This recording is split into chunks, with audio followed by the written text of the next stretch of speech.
ಎಲ್ಲಿದೆ ವಿಮಾನ ವಿಶೇಷ ಕಾರ್ಯಕ್ರಮವನ್ನು ಮುಂದುವರಿಸ್ತಾ ಈ ವಿಮಾನ ಎಲ್ಲಿದೆ ಅನ್ನುವಂಥ ಒಂದು ಹುಡುಕುವಂತಹ ಸಣ್ಣ ಪ್ರಯತ್ನವನ್ನು ನಾವು ಇವತ್ತು ಮಾಡ್ತಾ ಇದ್ದೀವಿ. ಸೊ ಈಗಾಗಲೇ ಅವರನ್ನು ಮಾತನಾಡಿಸುವಂಥ ಪ್ರಯತ್ನವನ್ನು ಕೂಡ ಗುರೂಜಿ ಮಾತನಾಡಿದರು. ವಿಮಾನ ಮುಳುಗಿದೆ, ಅದರಲ್ಲಿದ್ದಂಥವ್ರು ಎಲ್ಲರೂ ಕೂಡ ಸಾವನ್ನಪ್ಪಿದ್ದಾರೆ ಅನ್ನುವ ಒಂದು ಮಾತನ್ನು ಕೂಡ ಇವರು ಹೇಳ್ತಾ ಇದ್ರು. ಗುರೂಜಿ, ಈಗ ಈ ವಿಮಾನ ಒಂದು ಪೆಸಿಫಿಕ್ ಸಾಗರದಲ್ಲಿ ಆ ರೀತಿ ಬಿದ್ದಿದೆ ಅಂತ ಹೇಳಿದಿರಿ, ಮುಂದೆ ಈಗ ಮುಂದೆ ಏನಾಗ್ತಾ ಇದೆ? What is your sensing?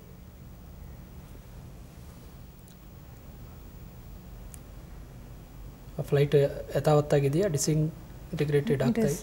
Disintegrate ಆಗ್ತಾ ಇದೆ. ಓಕೆ, ಅಬ್ವಿಯಸ್ಲಿ ಒಳಗಡೆ ಒತ್ತಡ ಜಾಸ್ತಿ ಇರುತ್ತೆ. 5.5 hours ಅಂತ 5.5 hours ಆಗಿದೆ ಈ ಸ್ಥಿತಿಯಲ್ಲಿ, ನೀವು ನೋಡ್ತಾ ಇರೋ ಸ್ಥಿತಿಯಲ್ಲಿ. ಎಲ್ಲ ಫ್ಲೈಟ್ ಕೂಡ ಕಟ್ ಆಗಿದೆ ಒಳಗಡೆ.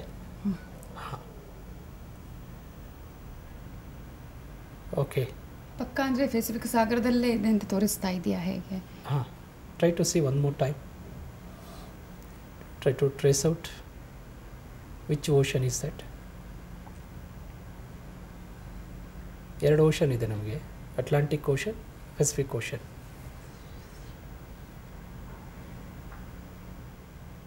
ಕ್ಲಾರಿಟಿ ಇದೆಯಾ ಅದರಲ್ಲಿ? ಪೆಸಿಫಿಕ್ ಇದೆ. ಪೆಸಿಫಿಕ್ ಇದೆ. Okay, right. ಓಕೆ, ಧನ್ಯವಾದಗಳು. ಸೊ ಮತ್ತೆ ನಿಮ್ಮ ಮನಸ್ಸುಗಳನ್ನು ಈ ದೇಹ ಸ್ಥಿತಿಗೆ ವಾಪಸ್ ತನ್ನಿ. ಇಬ್ಬರು ಆಳವಾಗಿ ಉಸಿರಾಟ ಮಾಡ್ತಾ ನಿಧಾನವಾಗಿ ನಿಮ್ಮ ದೇಹಗಳನ್ನು ಗುರಿಸಿಕೊಂಡು ಸಮಾಧಾನಕರವಾಗಿ ನಾನು 1 to 5 ಕೌಂಟ್ ಮಾಡ್ತೀನಿ. At the count of 5 you will open your eyes with fresh mind and with good feelings. Ready to come out? 1, 2, 3, 4. Take a deep breath. Slowly breathe out. 5. Now rub your palms, touch your eyes and face, and gently open your eyes. Come back. Thank you. Thank you so much for your kind cooperation. ಧನ್ಯವಾದಗಳು. Okay Guruji, ಒಂದ್ಸಲ ಇವರಿಬ್ಬರ ಹತ್ರ experience ನಾವು ಕೇಳಬಹುದು ಅನ್ಕೋತೀನಿ. ನಿಮ್ಗೇನು ಅನಿಸುತ್ತೋ ಅಂದರೆ, ನಾವು ಇಷ್ಟೊತ್ತು ಒಂದು ಮನೋಯಾನ ಮಾಡಿ ಬಂದ್ವಿ. ಆ ಮನೋಯಾನದಲ್ಲಿ ನಿಮಗೆ ಅನಿಸಿದಂಥ ವಿಷಯಗಳನ್ನು, ಅಂದರೆ ಕಾನ್ಷಿಯಸ್ ಮೈಂಡಲ್ಲಿ ಹೇಳಬಹುದಾದಂಥ ವಿಷಯಗಳನ್ನು, ಏನಾದರೂ ಮುಖ್ಯ ಅಂಶಗಳನ್ನು ಹೇಳ್ಬೋದಾ? Yes Guruji, I felt very bad actually. I was you felt very bad. ಬಹಳ ದುಃಖ ಅನಿಸ್ತಾ? ಬಹಳ ದುಃಖ ಅನಿಸ್ತಾ. ಐ ಫೆಲ್ಟ್ ಲೈಕ್ ಅಂದರೆ ನಿನ್ನ ಮನಸ್ಸಿನ ಸುತ್ತ ಮನಸ್ಸಿನ ಕಣ್ಣು ಕ್ಲೋಸ್ ಆಗಿ ನೋಡ್ತು ಆಕ್ಸಿಡೆಂಟ್ನ. ಹಾಗಾಗಿ ಅಬ್ವಿಯಸ್ಲಿ ಒಬ್ಬ ಹೃದಯ ಇರ್ತಕ್ಕಂಥ ಯಾವುದೇ ವ್ಯಕ್ತಿಗೆ ಇದು ಆಘಾತ. ಅದರಲ್ಲಿ ಹೆಣ್ಣು ಮಕ್ಕಳಿಗೆ ಇನ್ನೂ ಜಾಸ್ತಿ ಆಗಿರುತ್ತೆ ಅನುಭವ. I saw you are very panic. ಇದು ಎಕ್ಸ್ಪೀರಿಯನ್ಸ್ ಆಗ್ತಾ ಇತ್ತು. ಅದು ವೆರಿ ಇದು. Yes Guruji. Anything more? So ಅಲ್ಲಿ ಹೋದಾಗ like few words I spelled. I don't know, I didn't know those words. ಅದೇನು ಹೇಳ್ತಿದ್ದೆ ಆ ವರ್ಡ್ಸ್ ನಾವು ನೋಟ್ ಮಾಡ್ಕೊಳ್ಳೋಕೆ ಆಗಲಿಲ್ಲ. which language ಅಂತ ಗೊತ್ತಾಗಲಿಲ್ಲ. ಹಾ, ಮೇ ಬಿ ಐ ಟೋಲ್ಡ್. ಆಮೇಲೆ ಕಿರ್ಚಾಡ್ತಾ ಇದ್ರು. ತ್ರಿಮಾಕಾಶಿ ಅಂತ. ತ್ರಿಮಾಕಾಶಿ ರೆಸ್ ಬಿಯಾನ್ ಅಂತ ಏನೋ ಹೇಳಿದೆ ಅನ್ಸುತ್ತೆ. Something like that. What's your experience honestly? ಹೇಗೆ ಆ ಚಿತ್ರಣವನ್ನು ಹೇಗೆ ವಿವರಿಸ್ಬೋದು? ಮುಳುಗಿರೋ ಚಿತ್ರಣವನ್ನು, ಫ್ಲೈಟ್ ಮುಳುಗಿರೋ ಚಿತ್ರಣ. ಪ್ಲೇನ್ ಬಿದ್ದಿದ್ದು ಕಾಣಿಸ್ತು. It seem to me like ಎಲ್ಲ ಕ್ಯಾಮ್ರಾ ಥರ ಕಾಣಿಸ್ತಾ ಇತ್ತು. ಎಲ್ಲ ನಾನು ಆಚೆಯಿಂದ ನೋಡ್ತಾ ಇದ್ದೀನಿ ಅನ್ನೋ ಥರ. Is it A close vision? ಹೌದು, ಕ್ಲೋಸ್ ವಿಷನಲ್ಲಿ ಕಾಣಿಸ್ತಾ ಇತ್ತು. ವಿಮಾನ ನೀರೊಳಗೆ ಬೀಳೋ ತನಕ ವಿಮಾನ ಒಳಗಡೆಯಿಂದ ಎಲ್ಲ ನೋಡ್ತಾ ಇದ್ದೀನಿ ಅನ್ನೋ ಥರ ಅನಿಸ್ತಾ ಇತ್ತು. ಬಿದ್ದಿದ ತಕ್ಷಣ ನಂದು ಆಚೆ ಬಂದು ನೋಡ್ತಾ ಇದ್ದೀನಿ ಥರ ಅನಿಸ್ತು. ಕ್ಯಾಮ್ರಾ ಹೊರಗಡೆ. ಹಾಂ, ಓಕೆ. ಏರ್ ಹೋಸ್ಟ್ರೆಸ್ ಬಾಯಿ ಹಿಡ್ಕೊಂಡು one person was holding actually. One person was holding. ಅವರು ಬಾಯಿನ ಹಿಡ್ಕೊಂಡಿದ್ರು ಅವರು. So but one lady I was very ನನಗೆ ಕ್ಲಿಯರಾಗಿ ಕಾಣಿಸ್ತಾರೆ. She was wearing a white ಒಂಥರ ಡ್ರೆಸ್ ಹಾಕ್ಕೊಂಡು. She was having some brown colour hairs. That lady I saw very clearly in that. ಅವನ ಒಳಗೆ ಹೋದವನು ಏನಾದ ಏನು ಅಂತ ಇಲ್ಲ. They are dead. Actually pilot ಕೈಯಿಂದ ಅವನು ಕಂಟ್ರೋಲ್ ತಗೊಳಕ್ಕೆ ಹೋದ. And he only drove it actually inside. It's like a similar. ನಾವು ಅಮೆರಿಕಾದಲ್ಲಿ 9/11 ಅಲ್ಲಿ ಫ್ಲೈಟನ್ನು ಇದು ಮಾಡಿ ಬಲವಂತವಾಗಿ ಕಟ್ಟಡಕ್ಕೆ ತೂರಿಸಿದಂತಹ ಒಂದು ಇದು ಬರ್ತಾ ಇದೆ. ಅಲ್ಲಿ ಕಟ್ಟಡಕ್ಕೆ ತೋರಿಸಲಾಯಿತು ವಿಮಾನವನ್ನು ಪ್ಯಾಸೆಂಜರ್ ಸಮೇತ, ಇಲ್ಲಿ ಪ್ಯಾಸೆಂಜರ್ ಸಮೇತ ಸಮುದ್ರಕ್ಕೆ ತೋರಿಸಲಾಯಿತು. ದರ್ ಈಸ್ ಸಮ್ ಸಿಮಿಲಾರಿಟೀಸ್ 9/11ಗೂ. He took it in this direction actually. Right ಬಂದು ಹಿಂಗೆ ಹೋಯ್ತದೆ actually. He took it down. Hijack ಮಾಡಿ ಇದನ್ನ ಬೇಕು ಅಂತಲೇ he only took it inside. ನೋಡೋಣ, ಲೆಟ್ಸ್ ಸಿ. ಓಕೆ ಗುರುಜಿ, ಈಗ ನಮಗೆ ಕಾಲರ್ ಒಬ್ರು ರೆಡಿ ಇದ್ದಾರೆ. ತುಮಕೂರಿನಿಂದ ಶ್ರೀಕಾಂತ್ ಕರೆ ಮಾಡಿದ್ದಾರೆ. ಶ್ರೀಕಾಂತ್ ನಮಸ್ತೆ. ನಮಸ್ತೆ ಮೇಡಮ್. ಶ್ರೀಕಾಂತ್ ಅವರೇ, ನಿಮ್ಮ ಸಂಶಯ ಏನು ಅಂತ ಗುರುಜಿ ಹತ್ರ ಡೈರೆಕ್ಟ್ ಆಗಿ ಕೇಳಿ. ಸರಿ ಮೇಡಮ್, ಕೊಡಿ ಮೇಡಮ್. ಓಕೆ, ಮಾತನಾಡಿ. ಹೇಳಿ ಶ್ರೀಕಾಂತ್. ಸರ್ ನಮಸ್ತೆ, ನಾವು ಕೋಲಾರ ಡಿಸ್ಟಿಕ್ ಇಂದ ಕ್ಯಾನೂರಿಂದ ಮಾತಾಡ್ತಾ ಇದ್ದೀರಿ. ಹೇಳಿ ಸರ್, ನೀವು ಅಲ್ಲಿ ಒಂದು ಸ್ಟೇಟ್ಮೆಂಟ್ ಕೊಟ್ಟಿದ್ರಲ್ಲ, ಯಾವುದು ಸರ್ ಈಗಲೂ ಸಹ ಕೆಲವು ಫೋನ್ ರಿಂಗ್ ಆಗ್ತಾ ಇದೆ ಅಂತೇಳಿ. ಅಲ್ಲಿ ಹೌದು, ಚಾನಲಿಂದ ಡಿಸ್ಪ್ಲೇ ನೀವು ಹೇಳಿದ ಥರ ಫೋನ್ ಆ ಥರ ವಿಮಾನ ಮುಳುಗಿದ್ರೆ ಸರ್ ಫೋನ್ ರಿಂಗ್ ಆಗೋ ಚಾನ್ಸಸ್ ಇಲ್ವಲ್ಲ? ಅದು ಕೂಡ ಅನುಮಾನ, ನಾಟ್ ಶೋರ್. ಎಕ್ಸಾಕ್ಟ್ಲಿ ಅವರಿಗೆ ಗೊತ್ತಿಲ್ಲ. ಸರಿ ಸರ್, ನೀವು ಹೇಳ್ತಾ ಇದ್ರಿ ಅದು ಅವ್ರು ಸರಿಯಾಗಿ ಗೊತ್ತಿಲ್ಲ ಅಂತ ಹೇಳ್ಕೊತ ಒಪ್ಕೊಳ್ಳೋಣ. ಅಲ್ಲಲ್ಲ, ಫೋನ್ ರಿಂಗ್ ಆಗ್ತಾ ಇರೋದು ಕೂಡ ಹೈ ಟೆಕ್ನಾಲಜಿಯಲ್ಲಿ ಇದು ಕೂಡ ನಾವು ಅಂದ್ರೆ ರಿಂಗ್ ಆಗುವಂತ ಚಾನ್ಸಸ್ ಸಾಧ್ಯತೆ ಇರಬಹುದು. ನೀರು ಒಳಗಡೆ ಸೆಲ್ ಫೋನ್ ಬಿದ್ದರೂ ಕೂಡ ಇವತ್ತಿನ ಟೆಕ್ನಾಲಜಿ ಇರ್ತಕ್ಕಂಥ ಸೆಲ್ ಫೋನ್ಸು ರಿಂಗ್ ಆಗುವ ಸಾಧ್ಯತೆ ಇರಬಹುದು. I don't know. ಹೌದು ಸರ್. ಹಾಂ, ಓಕೆ ಸರ್. ಓಕೆ, ಧನ್ಯವಾದಗಳು ಶ್ರೀಕಾಂತ್ ಅವರೇ ಕರೆ ಮಾಡಿದ್ದಕ್ಕಾಗಿ. ಈಗ ಅವ್ರು ಕೇಳಿದಂಥ ಪ್ರಶ್ನೆಗೆ ಕೆಲವೊಂದು ಮೊಬೈಲ್ಗಳನ್ನ ಆಕ್ಚುಲಿ ನಾವು ಆ್ಯಡಲ್ಲಿ ನೋಡ್ತಾ ಇರ್ತೀವಿ, ಎಷ್ಟು ನೀರು ಹಾಕಿದ್ರು ಕೂಡ ಏನಾಗಲ್ಲ, ರಿಂಗ್ ಆಗತ್ತೆ ಅಂತ ಹೇಳಿ. ಸೊ ಅಂತಹ ಸಾಧ್ಯತೆಗಳು ಇರುತ್ತೆ. ಟೆಕ್ನಾಲಜಿ ಇಸ್ ಸೋ ಹೈ ಇವತ್ತು. ಅಂದ್ರೆ ನೀರು ಒಳಗೆ ಹಾಕಿದ್ರು ಕೂಡ ವೈಬ್ರೇಟ್ ಆಗುವಂತಹ ಚಾನ್ಸಸ್. ಸೊ ಈಗಲೇ ಒಂದು ಇನ್ಫಾರ್ಮೇಶನ್ ಆಗಿರುವಂಥದ್ದು ಅಂದ್ರೆ ಅಲ್ಲಿ ರಿಂಗ್ ಆಗ್ತಾ ಇದೆ ಫೋನ್ಗಳು ಅಂತ ಹೇಳಿ. ಸೊ ಆ ಸಾಧ್ಯತೆಗಳು ಕೂಡ ಅಲ್ಲಿ ಕಂಡು ಬರಬಹುದಾಗಿರ್ಬೋದು. ಓಕೆ, ನಾನು ಇವರನ್ನು ಕೇಳೋದಕ್ಕೆ ಅಂದರೆ ಆಗಲೇ ನೀವು ಹೇಳ್ತಾ ಇದ್ರಿ ಅಂದರೆ ಒಳಗೆ ಹೋಗ್ತಾ ಇದೆ, ವಿಮಾನ ಮುಳುಗ್ತಾ ಇದೆ ಅಂತೇಳಿ, ಆವಾಗ ನಿಮ್ಗೆ ಯಾವ ರೀತಿ ಎಕ್ಸ್ಪೀರಿಯನ್ಸ್ ಆಯಿತು? ಹೇಳಿದಾಗೆ ಕ್ಯಾಮ್ರಾ ಆಚೆ ಬಂದು ಹೇಗೆ ನೋಡ್ತಾ ಆಗಿತ್ತು ಹಾಗೆ ಇತ್ತು. ಅಂದರೆ ನಾವು ಪ್ಲೇನ್ ಬಿದ್ದಿದ್ದು ಕ್ರಶ್ ಆಗಿ ಹೀಗೆ ಆಲ್ಮೋಸ್ಟ್ ಹಾಫ್ ಅಪ್ಪರ್ ಪೊಸಿಷನಲ್ಲಿ ಹೋಗಿ ಬಿದ್ದಿತ್ತು. ಸೊ ಅದು ಹೇಗಿತ್ತು ಅಂದರೆ ನೀರೆಲ್ಲ ಮೇಲೆ ಏರೋಪ್ಲೇನ್ ಒಳಗಡೆ ತುಂಬ ಡ್ರಾಸ್ಟಿಕ್ ಆಗಿ ಹೋಗಿತ್ತು. ಅದು ಹೊಡೆದಿದ್ದ ಫೋರ್ಸಲ್ಲಿ ಮೋಸ್ಟ್ಲಿ ಸ್ಪಾಟ್ ಡೆಚ್ ಆಗಿದೆ ಅಂತ ನನಗೆ ಕಾಣಿಸ್ತು. ಅದ್ರ ರೀತಿ. ಓಕೆ ಓಕೆ, ಈಗ ಗುರುಜಿ ಇವ್ರು ಹೇಳಿದ್ರು ಪೆಸಿಫಿಕ್ ಮಹಾಸಾಗರದಲ್ಲೇ ಇದು ಬಿದ್ದಿರುವಂಥದ್ದು ಅಂತ. ಸೊ ಯಾವ ದಿಕ್ಕಿಯಲ್ಲಿ ಇದೆ ಅದನ್ನೆಲ್ಲ ನಾವು ಕಂಡು ಹಿಡಿಯೋದಕ್ಕೆ ಸಾಧ್ಯ ಆಗತ್ತಾ, ಹೇಗೆ? ಅದನ್ನು ಇನ್ನೂ ಡೀಟೇಲ್ ಆಗಿ ನಾವು ಮೈನ್ಯೂಟ್ ಆಗಿ ಹೋಗಬೇಕು. ನಾವು ಇವತ್ತು ಒಂದು ಗ್ರಾಸ್ ಇನ್ಫಾರ್ಮೇಶನ್ ಗ್ಯಾದರ್ ಮಾಡಿದ್ವಿ. ನಮಗಿನ್ನೂ ಒಂದು ಏನು ತುಂಬ ಸೂಕ್ಷ್ಮ ಚಿತ್ರಣ ನಾವು ಇಲ್ಲಿ ತೊಗೊಳಕ್ಕಾಗಲಿಲ್ಲ, ಬಿಕಾಸ್ ಆಫ್ ಟೈಮ್, ಇದು ಸಮಯದ ಕೊರತೆಯಿಂದ. ಪ್ರತಿಯೊಂದು ಮೈನ್ಯೂಟ್ ಇನ್ಫಾರ್ಮೇಷನ್ ಕೂಡ ಕೇಳಕ್ಕೆ ಆಗುತ್ತೆ ಅಥವಾ ಎಲ್ಲವನ್ನು ನಾವು ಕಲೆಕ್ಟ್ ಮಾಡ್ಬೋದು. ಕಲೆಕ್ಟ್ ಆದಮೇಲೆ ಆಮೇಲೆ ವಾಸ್ತವಾಂಶ ಏನಾಯಿತು ಅನ್ನೋದು ನಾವು ಅದಕ್ಕೆ ಮ್ಯಾಚ್ ಮಾಡ್ಬೋದು. ಈ ಒಂದು ಸ್ಥಿತಿಯಲ್ಲಿ ಎಲ್ಲ ಮೈನ್ಯೂಟ್ ವಿಷಯಗಳನ್ನು ನಾವು ಕಲೆಕ್ಟ್ ಮಾಡ್ಬೋದು, ಗ್ಯಾದರ್ ಮಾಡ್ಬೋದು. ಆಮೇಲೆ ಏನು ಆ್ಯಕ್ಚುಲಿ ಇದಾಗ್ತದಲ್ಲ, ಪತ್ತೆ ಹಚ್ತಾರಲ್ಲ, ಅದಕ್ಕೆ ಈ ಒಂದು ಇದನ್ನು ಹೋಲಿಕೆ ಮಾಡಿ ನೋಡ್ಬೋದು.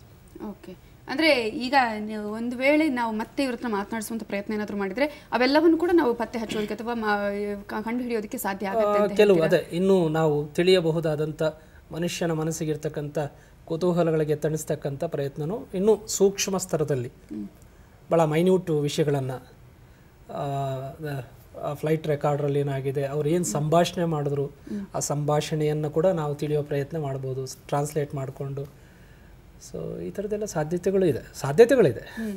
ಓಕೆ, ಅಂದರೆ ಯಾವ ರೀತಿಯಾದಂಥ ಒಂದು, ಈಗ ನೀವು ಆಗಲೇ ಫಸ್ಟ್ ನಾವು ಪ್ರಾಸೆಸ್ ಆಗಲೇ ನಾವು ವೀಕ್ಷಕರಿಗೆ ತೋರಿಸಲಿಲ್ಲ, ಯಾವ ರೀತಿಯಾಗಿ ಇವರನ್ನು ನೀವು ಫಸ್ಟ್ ಮಲಗಿದ ನಂತರ ಏನೇನು ಪ್ರಾಸೆಸ್ ಆಗುತ್ತೆ?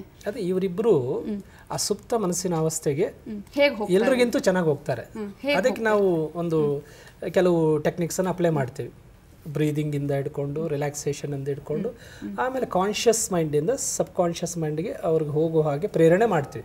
ಮಾತುಗಳ ಮುಖಾಂತರ, ವಿಶ್ರಾಂತಿಯ ಮುಖಾಂತರ, ಕೆಲವು ವಿಶೇಷವಾದ ತಂತ್ರಗಳ ಮುಖಾಂತರ. ಅದು ಎಲ್ಲರಿಗೂ ಸಾಧ್ಯ ಇದೆ. ಆದರೆ ಎಲ್ಲರೂ ಆಳವಾದ ಸುಪ್ತ ಮನಸ್ಸಿಗೆ ಹೋಗೋದಿಲ್ಲ. ಲೈಟ್, ಮೀಡಿಯಮ್, ಡೀಪ್ ಅಂತ 3 ಇರುತ್ತೆ. ನಾವು ವಿಶೇಷವಾದ ಗ್ರಹಿಸುವ ಸಾಮರ್ಥ್ಯವನ್ನು ಪಡಿಬೇಕಾದ್ರೆ ಡೀಪ್ ಟ್ರಾನ್ಸ್ಗೆ ಹೋಗ್ಬೇಕು. ಅದು ಎಲ್ಲರಲ್ಲಿ ಸಮಾನವಾಗಿ ಇರೋದಿಲ್ಲ. ಓಕೆ, ಅಂದರೆ ಈಗ ಇವರು ಆ ಒಂದು ಸುಪ್ತ ಮನಸ್ಸಿನ ಇರುವಂಥ ಟೈಮಲ್ಲಿ ಕೂಡ ಕೆಲವೊಂದು ಮಾತು ಹೇಳಿದ್ರು ಅಥವಾ ಅವರು ಯಾವ ರೀತಿ ಹತ್ರು ಅದನ್ನೆಲ್ಲ ತೋರಿಸಿದ್ರು. ಆಮೇಲೆ ನೆನಪು ಉಳಿಯತ್ತ, ನೆನಪಲ್ಲಿ ಇರುತ್ತಾ ನಂತರ, ಎಚ್ಚರ ಆದ ನಂತರ ಕೂಡ ಮಾಸಿ ಹೋಗುತ್ತೆ. ಓಕೆ, ಮಾಸಿ ಹೋಗುತ್ತೆ. ಈಗ ತಕ್ಷಣ ಈಚೆ ಬಂದಾಗ ಅಸ್ಪಷ್ಟವಾಗಿರುತ್ತೆ, ಅಷ್ಟು ಸ್ಪಷ್ಟವಾಗಿರೋದಿಲ್ಲ. ಅದನ್ನು ಅಸೋಸಿಯೇಟ್ ಎಕ್ಸ್ಪೀರಿಯನ್ಸ್ ಅಂತ ಹೇಳ್ತೀವಿ. ಅಲ್ಲಿ ಅವರೇ ಅದನ್ನೇ ಅನುಭವಿಸಿದ ಹಾಗೆ ಕಿರ್ಚಿದ್ದು. It is not artificial. ಅಲ್ಲಿಂದ ಹೊರಗಡೆ ಬಂದಾಗ ಅದು ಮಸಕಾಗಿರುತ್ತೆ. ಒಂದು ಕ್ಷಣಗಳ ಕಾಲ ಅಥವಾ ಗಂಟೆಗಳ ನಂತರ ಅದು ಮಾಸಿ ಹೋಗುತ್ತೆ ಅದು ಮನಸ್ಸಿಗೆ. ಓಕೆ, ಅದು ಮತ್ತೆ ನೆನಪಲ್ಲಿ ಇರೋದಿಲ್ಲ. ಯಾಕಂದ್ರೆ ಒಂದ್ಸಲ ಇವರಿಗೆ ಭಯ ಆಯ್ತು, ಭಯ ಆ ಥರ ಒಂದು ಹತ್ರು, ಅದು ಆನಂತರ ಇರೋದಿಲ್ಲ. ಓಕೆ, ನಮ್ಮ ನೆಕ್ಸ್ಟ್ ಕಾಲರ್ ರೆಡಿ ಇದ್ದಾರೆ. ಚಿತ್ರದುರ್ಗದಿಂದ ಮರಳು ಸಿದ್ದೇಶ್ವರ ಕರೆ ಮಾಡಿದ್ದಾರೆ. ಮರಳು ಸಿದ್ದೇಶ್ವರ ನಮಸ್ತೆ. ನಮಸ್ತೆ ಮೇಡಮ್. ಓಕೆ, ಗುರುಜಿ ಇದ್ದಾರೆ, ಮಾತನಾಡಿ. Okay madam, ಹೇಳಿಪ್ಪ. ಸರ್ ನಿಮ್ಮ ಇದು ನೋಡಿದೆ ಸರ್, ಕಾರ್ಯಕ್ರಮ ನೋಡ್ತಿದ್ದೀನಿ ಸರ್, ಅದಕ್ಕೆ ಫೋನ್ ಮಾಡಿದೆ. ಸರ್ ಈ ಒಂದು ಆತ್ಮಗಳ ಒಂದು ಸಂಶೋಧನೆ ನೀವೇನು ಕಂಡಿಡ್ತಿರಲ್ಲ ಸರ್, ಇದನ್ನ ಒಂದು ಅಲ್ಲಿನ ಏನು ಸಂಶೋಧನೆ ಮಾಡ್ತಾ ಇದಾರೋ ಅವರಿಗೆ ನಿಮ್ಮ ಮಾಹಿತಿಯನ್ನು ತಿಳಿಸ್ಬೋದಲ್ಲ ಸರ್? ನಾವು ಇಂದ ಒಂದು ಆತ್ಮಗಳ ಸಂಶೋಧನೆ ಈ ತರ ಮಾಡಿದೀವಿ, ಇದನ್ನ ನಮ್ಮ ಇದರಿಂದ ಈ ತರ ಒಂದು ರಿಸಲ್ಟ್ ಬಂದಿದೆ, ಸಮುದ್ರದಲ್ಲಿ ಮುಳುಗಿದೆ, ಸ್ಪೆಸಿಫಿಕ್ ಸ್ಥಳದಲ್ಲಿ ಮುಳುಗಿದೆ ಅಂತ ನನಗೆ ಗೊತ್ತಾಗ್ತಾ ಇದೆ. ಸೊ ನೀವು ಈ ಕಡೆ ಹುಡುಕಿದ್ರೆ ನಿಮ್ಗೆ ಸಿಗುತ್ತೆ ಅದು ವಿಮಾನ ಅಂತ ಹೇಳ್ಬೋದಲ್ವ ಸರ್ ನಿಮ್ಮ ಕಡೆಯಿಂದ? ಖಂಡಿತ ಪ್ರಾಮಾಣಿಕ ಪ್ರಯತ್ನ ಮಾಡೋಣ. ನಿಮ್ಮ ಸಲಹೆ ಖಂಡಿತ ಒಳ್ಳೇದು ಸಜೆಷನ್. ಸರ್, ಯಾಕಂದ್ರೆ ಈ ಎಷ್ಟೇ ಒಂದು ಸೈನ್ಸ್ ಟೆಕ್ನಾಲಜಿ ಇದ್ರೂ ಕೂಡ ನಮ್ಮ ಆತ್ಮ ಒಂದು ಏನು ಪವರ್ಫುಲ್ ಇದೆ ಅಂತ ನೀವು ಹೇಳಿರಲ್ಲ ಸರ್, ಖಂಡಿತ ಹೌದೌದು. ಇದನ್ನ ನೀವು ತಿಳಿಸ್ಬೋದಲ್ಲ ಸರ್, ನಿಮ್ಮ ಒಂದು ಇದರಿಂದ ತಿಳಿಸ್ಬೋದಲ್ಲ ಸರ್ ಅವರಿಗೆ? ಮಿಲಿಟರಿ ಅವರು ಕೂಡ, ಪೊಲೀಸ್ ಅವರು ಕೂಡ ಇಂತಹ ಚಿಕಿತ್ಸೆಯ ನೆರವನ್ನ ಇವತ್ತು ತಗೊಳ್ತಾ ಇದ್ದಾರೆ. ಸಿದ್ದೇಶ್ವರ್ ಅವರೇ, ನಿಮಗೆ ಅರಿವಿರಲಿ, ಫೊರೆನ್ಸಿಕ್ ಸೈನ್ಸ್ ಅಲ್ಲಿ ಅಂದ್ರೆ ಅಪರಾಧ ಪತ್ತೆ ಹಚ್ಚುವ ವಿಜ್ಞಾನ ಕೂಡ ಈ ಸುಪ್ತ ಮನಸ್ಸನ್ನ ಕನ್ಸಲ್ಟ್ ಮಾಡ್ತಿದ್ದಾರೆ ಇವತ್ತು. ಆ ಥರ ಪ್ರಯತ್ನಗಳು ವಿಶ್ವದಾದ್ಯಂತ ಆಗ್ತಾ ಇದೆ. ಓಕೆ, ಧನ್ಯವಾದಗಳು. ಆಯ್ತು. ಓಕೆ, ಧನ್ಯವಾದಗಳು ಕರೆ ಮಾಡಿದ್ದಕ್ಕಾಗಿ. ಗುರುಜಿ, ಈಗ ಇವರು ಆಕ್ಚುಲಿ ನಾಳೆ ಸಂಜೆ ಒಳಗೆ ವಿಮಾನ ಪತ್ತೆ ಆಗುತ್ತೆ ಅವರಿಗೆ, ರೆಸ್ಕ್ಯೂ ಟೀಮ್ಗೆ ಅಂತ ಹೇಳಿದ್ರು. ಅವರು ಇನ್ನೂ 6 ರಿಂದ 7 ದಿನಗಳ ಕಾಲ ಬೇಕಾಗುತ್ತೆ ಅಂತ ಹೇಳಿದ್ರು. ಅದು ಗೆಸ್ಸಿಂಗ್. ಅದು ಗೆಸ್ಸಿಂಗ್. ಅದು ಓಕೆ, ಆ ಗೆಸ್ಸಿಂಗ್ ಅಲ್ಲಿ ನೋಡೋಣ ಯಾವುದು ವಿಚ್ ಇಸ್ ಟ್ರೂ ಅಂತ ಗೊತ್ತಾಗುತ್ತೆ. ಇನ್ನು ಅಂದ್ರೆ ಒಬ್ಬೊಬ್ಬರ ಮನಸ್ಸಲ್ಲೂ ಕೂಡ ಬೇರೆ ಬೇರೆ ಗ್ರಹಿಕೆಗಳು ಬರಕ್ಕೆ ಸಾಧ್ಯ ಆಗತ್ತೆ ಅಂತ ಈ ಟೈಮಲ್ಲಿ, ಅಂದ್ರೆ ಈ ರೀತಿ ಮಾಡುವಂತ ಟೈಮ್. ಅದು ಗ್ರಹಿಕೆ ಅಂದ್ರೆ ಇನ್ನು ಇವರು ಆ ಪ್ರಕರಣ ನೋಡಿದ್ರು, ಇನ್ನು ಮುಂದೆ ಆಗ್ತಕ್ಕಂಥದ್ದು ಇನ್ನು ಅದು ಫ್ಯೂಚರಲ್ಲಿ ಇದೆ. ಅದು ಪತ್ತೆ ಆಗೋದು ಇನ್ನು ಫ್ಯೂಚರಲ್ಲಿದೆ. ಆ ಫ್ಯೂಚರನ್ನು ಗ್ರಹಿಸೋದು, ಹಾಗೆ ಗ್ರಹಿಸೋದ್ರಲ್ಲಿ ಒಬ್ಬೊಬ್ಬರು ಒಂದೊಂದು ಸ್ತರದಲ್ಲಿ ಇರ್ತಾರೆ. ನೋಡೋಣ. ಹೊಸದುರ್ಗದಿಂದ ಅಂಜನಾ ಮೂರ್ತಿ ಕರೆ ಮಾಡಿದ್ದಾರೆ. ಅಂಜನಾ ಮೂರ್ತಿ ನಮಸ್ತೆ. ನನ್ನ ಧ್ವನಿ ಕೇಳಿಸ್ತಾ ಇದೆಯಾ? ಕೇಳ್ತಿದೆ ಮೇಡಮ್. ಓಕೆ, ಗುರೂಜಿ ಹತ್ರ ಮಾತಾಡಿ ಅಂಜನಾ ಮೂರ್ತಿ ಅವರೇ. ಸರ್, ನಮ್ಮ ಹೆಸರು ಅಂಜನಾ ಮೂರ್ತಿ ಅಂತ. ಹೇಳಿ. ಹೊಸೂರಿಂದ. ಹೇಳಿಪ್ಪ. ಕೇಳಿಸ್ತಾ ಇದೆ ಮೇಡಮ್? ಕೇಳಿಸ್ತಾ ಇದೆ, ಹೇಳಿ. ನೀವು ಟಿವಿ ವಾಲ್ಯೂಮ್ ಅನ್ನ ಮ್ಯೂಟ್ ಮಾಡಿ ಮಾತನಾಡಿ ಅಂಜನಾ ಮೂರ್ತಿ ಅವರೇ. ಹೌದಾ, ಮ್ಯೂಟ್ ಮಾಡಿ ಮೇಡಮ್. ಓಕೆ, ಮಾಡಿದ್ರಾ? ಸರಿ, ಈಗ ಪ್ರಶ್ನೆ ಕೇಳಿ. ಗುರುಜಿ ಅವರೇ ಕೊಡಿ ಮೇಡಮ್. ಹೇಳಿ ಮಾತಾಡ್ತಾ ಇದ್ದೀನಿ, ಹೇಳಿ. ಗುರುಜಿ ಅವರೇ, ಈ ಕಾಲದಲ್ಲೂ ಈ ಆತ್ಮಗಳ ಜೊತೆ ಮಾತಾಡೋದು ನಂಬಬಹುದಾ ನಾವು? ಖಂಡಿತ ನಂಬೋದು. ಅತ್ಯಂತ ವೈಜ್ಞಾನಿಕವಾದ್ದು. ಮನೋವಿಜ್ಞಾನಿಗಳು ಲಂಡನ್ನಲ್ಲಿ ಇವತ್ತು ಆತ್ಮ ಸಂಭಾಷಣೆ ಮಾಡಿ ಕೊಲೆಯ ರಹಸ್ಯಗಳನ್ನು ಪತ್ತೆ ಹಚ್ತಾ ಇದ್ದಾರೆ. ಅಂಜನಾ ಮೂರ್ತಿ ಅವರೇ, we are in advance science. ಹೌದಾ? ಅಲ್ಲ ಗುರುಜಿ ಅವರೇ, ಈಗ ನೀವು ಹೇಳಿದ್ರಿ ಮೊಬೈಲ್ ರಿಂಗ್ ಆಗ್ತಿದೆ ಅಂತಂದ್ರಿ. ಉಪ್ಪು ನೀರಲ್ಲಿ ಅದು ಎಂತ ಮೊಬೈಲ್ ಆದ್ರೂ ಇದಾಗ್ಬಿಡ್ತದೆ, ಸ್ವಿಚ್ ಆಫ್ ಆಗ್ತವೆ. ಅದು ಹೆಂಗ್ ರಿಂಗ್ ಆಗುತ್ತೆ? ಪೆಸಿಫಿಕ್ ಸಾಗರದಲ್ಲಿ ಹೆಂಗ್ ರಿಂಗ್ ಆಗುತ್ತೆ? ಈ ಕ್ರಾಶ್ ಆದಾಗ ಅದು ಸಮುದ್ರದಲ್ಲಿ ಬಿದ್ದಿದ್ಯಾ ಹೊರಗಡೆ ಬಿದ್ದಿದ್ಯಾ ಅನ್ನೋದು ಕೂಡ ನಮ್ಗೆ ಗೊತ್ತಿಲ್ವಲ್ಲ. ಅಲ್ಲ ಗುರುಜಿ ಅವರೇ, ಅವರು ಲೇಡೀಸ್ ಒಬ್ಬ ಒಂದ್ಸತಿ ಕಿರ್ಚಿ ಅಂದ್ರು. ಏನಪ್ಪ? ಇವ್ರು ಕಿರ್ಚಿದ್ರು. ಕಿರ್ಚಿ ಸೌಂಡ್ ಮಾಡಿರಲ್ಲ ಒಂದೇ ಸಲ. ಅವ ನಮಗೊಂಥರ ಗಾಬರಿ ಆಯ್ತು. ನನಗೂ ಗಾಬರಿ ಆಯ್ತು ಮಾರಾಯ, ನಿನಗೆ ಅಲ್ಲ, ನನಗೂ ಶಾಕ್. ಅದು ಎಕ್ಸ್ಪೆಕ್ಟ್ ಮಾಡಿಲ್ಲ. ಹಂಗೆ ಮ್ಯೂಟ್ ಮಾಡ್ಬಿಟ್ಟೆ ನಾನು ಮನೆಯಲ್ಲಿ. ಸೌಂಡ್ ಹಂಗೆ ಮ್ಯೂಟ್ ಮಾಡ್ಬಿಟ್ಟೆ ನಾನು. ಆಚೆ ಭಯ ಆಗ್ಬಿಟ್ಟು ಸಡನ್ ಒಂದೇ ಸಲ. ನನಗೂ ಸ್ವಲ್ಪ ಜರ್ಕ್ ಆಯ್ತು, ಯಾಕಂದ್ರೆ ನಾನು ನಿರೀಕ್ಷೆ ಮಾಡಿರ್ಲಿಲ್ವಲ್ಲ ಆ ಥರ ಒಂದು ಭಯಾನಕವಾದ ಘಟನೆ. ಯಾರಿಗೆ ನೋಡಿದಾಗ ಆಘಾತ ಆಗೋದು ಸಹಜ. ಅದರಲ್ಲಿ ಒಂದು ಹೆಣ್ಣುಮಗಳು ಅದನ್ನ ಹತ್ತಿರದಿಂದ ನೋಡೋ ಪ್ರಯತ್ನ ಮಾಡಿದಾಗ ಅದನ್ನ ಅನುಭವಿಸಿದಾಗ ಯಾವ ತರ ಇರುತ್ತೆ ಮನಸ್ಥಿತಿ ನೀವೇ ನೋಡ್ಕೊಳ್ಳಿ. ನನಗೆ ಒಂದು ಸೈಲೆಂಟ್ ಆಗ್ಬಿಟ್ಟು ಹಂಗೆ ಆ ಸೌಂಡಿಗೆ ಹಂಗೆ ಸೈಲೆಂಟ್ ಆಗ್ಬಿಟ್ಟು ತುಂಬ ಕುತ್ಕೊಂಡ್ಬಿಟ್ಟು ಹಂಗೆ ಏನು ಈ ತರ ಅದಲ್ಲ ಅಂತ ಆಮೇಲೆ ಮತ್ತೆ ಹಂಗೆ ನೋಡ್ತಾ ಕೂತ್ಕೊಂಡೆ. ಆಯ್ತು ಆಯ್ತು. ಓಕೆ, ಧನ್ಯವಾದಗಳು ಅಂಜನಾ ಮೂರ್ತಿ ಅವರೇ ಕರೆ ಮಾಡಿದ್ದಕ್ಕಾಗಿ. ಆಗ್ಲೇ ನೀವು ಎಕ್ಸ್ಪೀರಿಯನ್ಸ್ ಬಗ್ಗೆ ಹೇಳ್ತಾ ಇದ್ರಿ. ಅಂದ್ರೆ ಅಲ್ಲಿರುವಂತಹ ಮಾತಿಗೂ ಇಲ್ಲಿ ಎಚ್ಚರಾದ ನಂತರ ಇರುವಂತಹ ಮಾತಿಗೂ ತುಂಬಾ ವ್ಯತ್ಯಾಸ ಇರುತ್ತೆ. ಸೊ ಆ ಎಕ್ಸ್ಪೀರಿಯನ್ಸ್ ಆದ ನಂತರ ಅಥವಾ ನೀವು ಕಿರುಚಿಕೊಂಡ್ರಿ ಅಥವಾ ಏನೋ ಮಾತನಾಡಿದ್ರಿ, ಈಗ ನಿಮ್ಗೆ ಏನಾದ್ರು ನೆನಪಿದೆಯಾ? ಹೇಗೆ? ನನಗೆ ಒಂದು ಚಳಿಯಾಗಿ ತುಂಬ ನೆನಪಿದೆ. ನಮ್ಮ ಹೋಲ್ ಬಾಡಿ ವಾಸ್ ಶಿವರಿಂಗ್. ಅವಾಗ ಅದು ಹೋಗ್ಬೇಕಾದ್ರೆ ಒಳಗಡೆ ನೀರಲ್ಲಿದ್ದಾಗ ಫುಲ್ ನನ್ನ body it was shivering like anything. But ವಾಪಸ್ ಬಂದಾಗ ಐ ಆಮ್ ನಾರ್ಮಲ್. ಅದಕ್ಕೆ ಕಾರಣ ಇಷ್ಟೇ, ನನಗೆ ಅದು ಇದಿಲ್ಲ. ಅಲ್ಲಿಗೆ ಹೋಗಿ ಎಕ್ಸ್ಪೀರಿಯನ್ಸ್ ಮಾಡುವುದು ಈ ಭೌತಿಕ ದೇಹ ಅಲ್ಲ, ನಮ್ಮದು ಸೈಕಿ ಬಾಡಿ ಅಂತೇಳಿ, ಅಂದರೆ ಸೂಕ್ಷ್ಮ ಶರೀರ. ಆ ಸೂಕ್ಷ್ಮ ಶರೀರಕ್ಕೆ ಆ ಚಳಿ ಬಿಸಿ ಇದೆಲ್ಲ ಚೆನ್ನಾಗಿ ಅರಿವಾಗತ್ತೆ ಮತ್ತು ಆ ಒಂದು ಆ ಯಾತನಾಮಯಗಳೆಲ್ಲ ಚೆನ್ನಾಗಿ ಫೀಲ್ ಆಗುತ್ತೆ ಅದಕ್ಕೆ. ಭೌತಿಕ ದೇಹಕ್ಕಿಂತ ಸೂಕ್ಷ್ಮ ಶರೀರಕ್ಕೆ ಅದು ಗ್ರಹಿಸುವ ಶಕ್ತಿ ಜಾಸ್ತಿ ಇರುತ್ತೆ, ಆ ಚಳಿಯನ್ನು ಸ್ಪೆಷಲಿ. ಅಳು ಆಗಿರ್ಬೋದು ಅಥವಾ ಚಳಿ ಆಗಿರ್ಬೋದು, ಅಲ್ಲಿ ಏನಾಯ್ತು ಅನ್ನೋದನ್ನು ಕೂಡ ಅಲ್ಲಿ ಇವರು totally it was a traumatic emotional experience, pathetic scene. ಹೌದು, ಅದಕ್ಕೆ ಖಂಡಿತ ನಮ್ಮ ಸೂಕ್ಷ್ಮ ಶರೀರ ಅಥವಾ ನಮ್ಮ ಸುಪ್ತ ಮನಸ್ಸು ಸ್ಪಂದಿಸುತ್ತೆ ಅದರದ್ದೇ ರೀತಿಯಲ್ಲಿ. ಓಕೆ ಓಕೆ ಗುರೂಜಿ, ಮತ್ತು ನಿಮ್ಮಿಬ್ಬರಿಗೂ ಕೂಡ ಧನ್ಯವಾದಗಳು. ಗುರೂಜಿ, ನೀವು ಸಾಕಷ್ಟು ಪ್ರಶ್ನೆಗಳನ್ನು ಕೂಡ ಕೇಳಿದ್ರಿ, ಅದ್ರ ಜೊತೆಗೆ ಯಾವ ರೀತಿಯಾಗಿ ಈ ಒಂದು ಎಕ್ಸ್ಪೀರಿಯನ್ಸ್ ಆಗುತ್ತೆ ಅನ್ನೋದನ್ನು ಕೂಡ ಹೇಳಿದ್ರಿ. ಕೊನೆಯದಾಗಿ ನಿಮ್ಮ ಒಂದು ಅನುಭವದ ಬಗ್ಗೆ ಹೇಳಿ. ಅಲ್ಲ, ಈ ಒಂದು ಇದನ್ನು ಮಾಡುವಾಗ ಇದು ನಮ್ಮ ಪ್ರಾಚೀನ ಋಷಿಮುನಿಗಳ ಕೊಡುಗೆ. ಇದು ಮರ್ತು ಹೋಗಿದ್ದೀವಿ ನಾವು. ಇವತ್ತು ವಿಜ್ಞಾನ ಮತ್ತೆ ಆವಿಷ್ಕಾರ ಮಾಡಿ ಅದಕ್ಕೆ ಹೊಸ ರೂಪ ಕೊಟ್ಟು ನಾಸಾ ಕೂಡ ಈ ದಿಕ್ಕಿನಲ್ಲಿ ಭಾಳಷ್ಟು ಸಂಶೋಧನೆ ಮಾಡ್ತಾ ಇದೆ. ನನಗನ್ಸುತ್ತೆ ಭಾಳಷ್ಟು ಕ್ಷೇತ್ರಗಳಲ್ಲಿ ಈ ಸುಪ್ತ ಮನಸ್ಸಿನ ಸಹಾಯ ಪಡೆದು ನಾವು ಒಂದು ಒಳ್ಳೆಯ ಜೀವನ ಮಾಡ್ಬೋದು ಅಂತ ಅನಿಸುತ್ತೆ. ಓಕೆ, ಧನ್ಯವಾದಗಳು ಗುರೂಜಿ.